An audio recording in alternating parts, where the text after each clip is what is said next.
আসসালামু আলাইকুম। ইনফো টেলিভিশনের সকলকে স্বাগত জানিয়ে খবর পড়ছি আমি নাসিরউদ্দিন শিকদার। 14 আগস্ট 2025 রোজ বৃহস্পতিবার 1000-এরও বেশি সদস্য নিয়ে মিরপুর মুসলিম বাজার সমিতির সদস্যরা ঢাকা জাতীয় প্রেস ক্লাবে সংবাদ সম্মেলন করেন। উক্ত সংবাদ সম্মেলনে বশির উদ্দিন বহু বলেন, গত 16 বছর সীমাহীন দুর্নীতি, অনিয়ম, পরিবারতন্ত্র, ডেভেলপার চুক্তি জালিয়াতি, রাজনৈতিক প্রভাবে হামলা মামলা, সদস্যপদ বাতিল, প্রতারণার মাধ্যমে কোটি কোটি টাকা আত্মসাৎ এর অভিযোগ করেছেন এস.এম. গোলাম মোস্তফার বিরুদ্ধে। বিস্তারিত মুস্তাফিজুর রহমানের ভিডিও ফুটেজে। বিগত সময় থেকেই তারা এই যে 5 কোটি 58 লাখ টাকার মধ্যে 4 কোটি টাকায় তারা দুর্নীতি করে ফেলছে।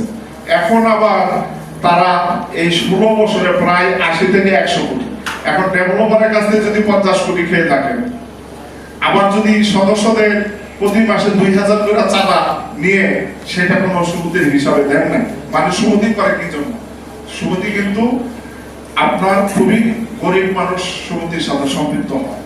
তো তারা যেহেতু তিল করে বাজারটা করে, তাদের স্বপ্ন যে আমরা যদি আছে বাজারে একটা দোকান পাই বা 2টা দোকান পাই, সেটা কিন্তু আমার সন্তানের জন্য রেখে যেতে হবে। তার জীবনটাই পার করছে এই বাজার।